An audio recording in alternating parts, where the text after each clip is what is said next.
Asia, Southeast Europe, and North Africa. Ottoman sultans lived lives of luxury and extravagance, and they loved to eat. Food was a big deal to the rulers of the Ottoman Empire. Sultans stocked their kitchens with exotic spices and ingredients imported from all across their massive empire, as well as from trading partners like China and Persia. Today, we're going to take a look at how a sultan in the Ottoman Empire dined. But before we get started, be sure to subscribe to the Weird History channel and let us know in the comments below what culinary history you would like to hear about. Okay. Yes, all the Dave Schindman are immigrants. Turkey. The Dave Schindman program that we're talking about like slavery, it's the closest thing to like the Ottoman slavery, is aside from like actual human slavery and the one that, in the ways that they talk about it, which was not as common as the Dave Schindman program. But that is comprised mostly of non-Turks, non-Anatolians. It was mostly like Balkan Christians and shit like that. And those people became the most powerful individuals. They were the societal elites. Before we get to the specifics, you should know that the Ottoman sultans weren't big on sharing their culinary secrets with the rest of the world.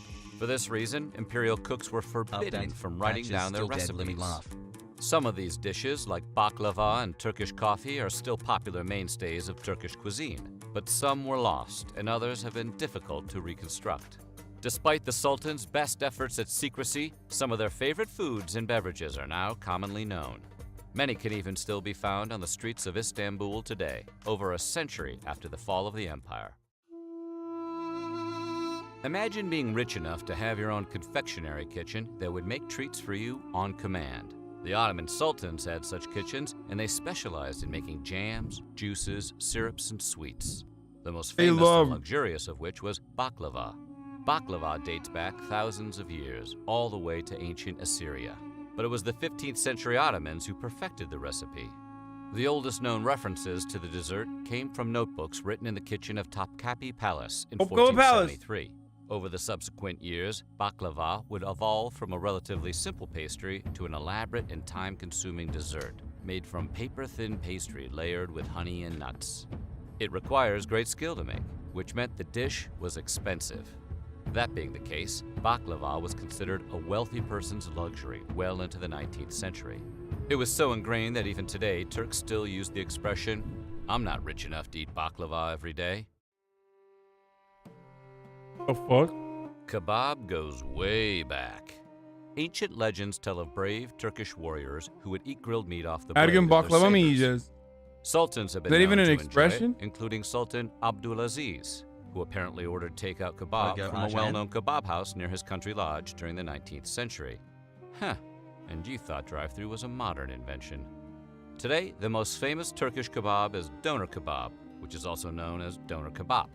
Likely developed sometime in the 19th century, this type of kebab is grilled meat shaved off a vertical rotisserie. The Ottomans would eat the meat like Arab shawarma or a Greek gyro, which incidentally are both derived from doner kebab. The Turkish relationship with coffee has shifted quite a bit over the years. A governor from Yemen introduced the drink to Sultan Suleyman in the 16th century. He was quite fond of it, and the thick, bitter beverage became wildly popular in Istanbul and all across the empire. However, in the 17th century, Sultan Murad IV declared coffee an indecent drink. The beverage was outlawed, and anyone found drinking it would face beheading, which still might be just about the only more like Sultan Mormon, dude. Thing that could get coffee drinkers to reconsider their habit. It's tough to be an addict. Turkish coffee is made from ground beans boiled in a brass pot. It packs a dense punch and has a distinct consistency and taste that the country is quite proud of. One cafe in Istanbul even brags that its coffee is so thick even a water buffalo wouldn't sink in it. Well, that sounds too thick. While there is evidence that Ottomans drank tea as early as 400 BC, the beverage didn't become common in Turkey until the 1900s. They originally learned of tea from China and named it chai, spelled C-A-Y, after the Chinese word for tea.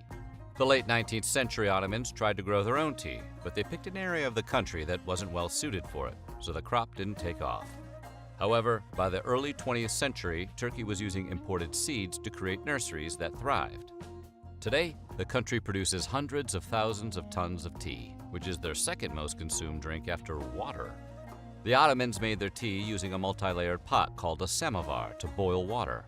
This would create a highly concentrated drink that could be diluted to taste by adding additional water. Modern Turks tend to take their tea with cubes of beet sugar, which sweetens the intense flavor. They must like it because Turkey is the 6th largest producer of tea in the world today. To most modern people, sherbet is a frozen dessert made by adding fruit juice to milk, cream, or gelatin.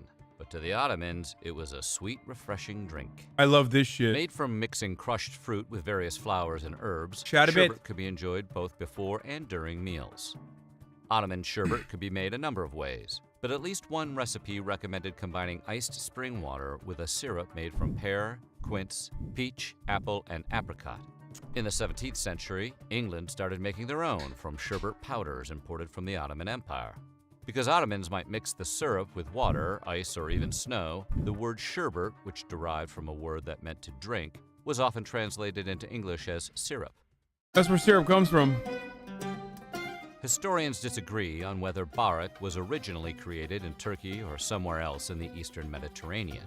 Whatever the case, it was a favorite of the Ottoman sultans since the days of Mehmet the Conqueror in the 15th century. A flaky, savory pastry which comes in different shapes, like squares, triangles, and crescents, and might be filled with ingredients like cheese, vegetables, or lamb, barak still remains popular today. However, the dish has changed quite a bit over the years. The barak Mehmet enjoyed was likely stuffed with chicken. Later, sultans would have eaten barak stuffed with rare, imported ingredients. So here's the thing. Like this, for example, a lot of people in the chat are saying like, oh, this is originally Bulgarian or whatever. Well, dog, the whole point is the Ottoman Empire was basically like fucking America of the time. It was an empire that was vast and it spanned across a fuckload of territory,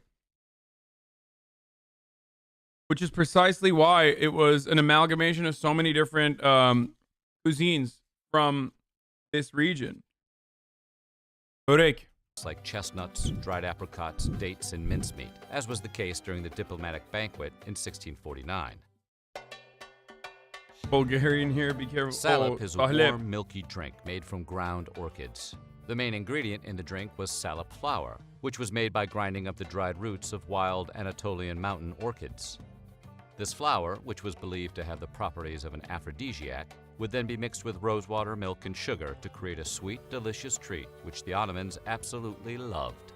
The drink remains so incredibly popular in Turkey today, the nation actually saw an appreciable decline in the population of wild orchids and had to pass laws forbidding its export. Pilaf is a rice dish containing vegetables, meats, and spices that's cooked in a broth. Turkish pilaf, for example, was frequently cooked with mutton stock. While there are many varieties of Turkish pilaf, they are all cooked so that the rice, ideally, doesn't stick at all and could potentially fall from the spoon, one grain at a time. Pilaf's history in Turkey can be traced back to at least 1404, when the Turco-Mongolian Emperor Timur served it at a banquet. By the 16th century, rice pilaf was not only a staple of Ottoman cuisine, but was also wildly popular with their frequent rivals in the Persian Empire. A 17th century Ottoman traveler in the Persian city of Tabriz recorded 40 different kinds of pilaf. The city had been occupied by the Ottomans several times in the past. Stuffed dishes were especially popular with the Ottomans. In fact, an entire subset of Ottoman cooking focused on dolma, which are stuffed foods, and sarma, which are wrapped foods. The love affair began way back when the Turks conquered Constantinople in 1453, and Sultan Mehmet developed a taste for vegetables stuffed with meat. While the Sultan was the first to take the dish, it quickly became popular. Vegetables commonly used to make dolma include eggplants, onions, tomatoes, zucchini, and peppers. Eventually, the Ottomans also learned techniques for wrapping vegetables, rice, and spices together in grape leaves. This dish was called sarma, after its wrapping process. Bread was a staple of Ottoman cuisine, and the imperial palace was known to have its own bread ovens. Ottomans baked at least 46 different types of bread, including a popular variety known as haz ekmek, which was soft, white, and sprinkled with seeds. Recipes show that Ottoman bakers often added fennel juice to their dough, and Mehmed the Conqueror was known to eat bread with melted animal fat. During the 15th century, Ottomans would dip bread into a chickpea spread flavored with currant, cinnamon, and pine nuts. The spread is believed to be an ancestor of hummus. Boza is made by boiling millet in water, then sieving it and adding sugar. It's not an Ottoman drink and, in fact, predates them by centuries. However, the Ottoman Empire did spread the drink to new places and drastically increased its popularity. The drink had a consistency like pudding and contained alcohol due to the fermentation of the millet. It was because of this alcoholic content that Sultan Mehmet IV banned Boza during the 17th century, a rule that wasn't terribly popular or always respected. By the 19th century, a non-alcoholic version of Boza became popular and Turks still drink it today, especially in winter. Sultan's Delight is another name for Hünkar Bey, which translates to... No, this is it. This is probably the best. This is probably the best Turkish delicacy. One of the best Turkish foods that you can ever have. Oh, if it's well done, oh my fucking God. It means, yeah, it basically means like the Sultan liked it or the ruler liked it. The ruler is pleased. That's what it's called.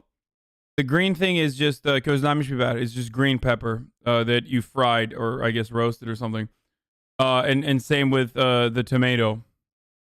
But this is one of the greatest fucking foods that you can have. Meat on top. It's like salchilla meat on top. And it's sitting on top of like buttery eggplant puree. Which translates to the ruler was pleased. It's made from stewed meat on top of eggplant paste, and according to one source, was introduced to Abdulaziz, the 32nd Ottoman Sultan, by an African cook in the mid-19th century. However, not everyone agrees. Other sources say the dish was a specialty of Catholic cooks, who were likely French or Italian and worked at the palace. Whatever the case, the dish's name implies that regardless of who came up with the recipe, the Sultan liked it. Another favorite of the Ottoman sultans was roasted quince stuffed with lamb. The dish, which combines the crispiness of roasted fruit with a stuffing made from beef, lamb, pine nuts, and currants, is very hard to find today. This is at least partially because quince is fairly uncommon and difficult to locate. Even the owner of an Istanbul restaurant that specializes in Ottoman foods reported having to bribe fruit vendors and saving him quinces that were large enough and smooth enough for the dish. Ayran is a salty yogurt drink that long predates the Ottoman Empire. The drink, which was created by mixing yogurt with water, dates back thousands of years and was spread around by the Ottoman Empire as they conquered the Near East. Sometimes considered the national beverage of Turkey, Ayran is also popular in Lebanon, Iran, and Greece. Combining the tartness of yogurt with salt, Ayran is typically seen as a refreshing summertime drink. No, and is still so it's year-round today that you can buy it at a Turkish McDonald's. So what do you think? How does this cuisine sound to you? Damn. Milli içkimiz ayran. Yeah, it's because they don't want it to be rakı. Did you know that the Arabic Turkish coffee worked to eliminate social stratification in the Ottoman Empire? I did not know that. Is it like lassi? I don't know what lassi is, but I guess.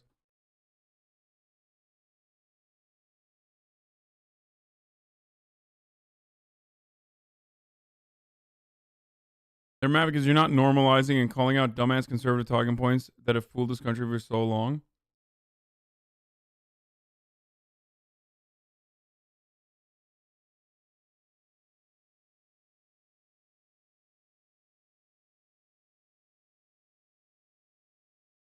Hey man, I don't know if you see this, but thank you and your community for coming through today. Oh, what's up, dude?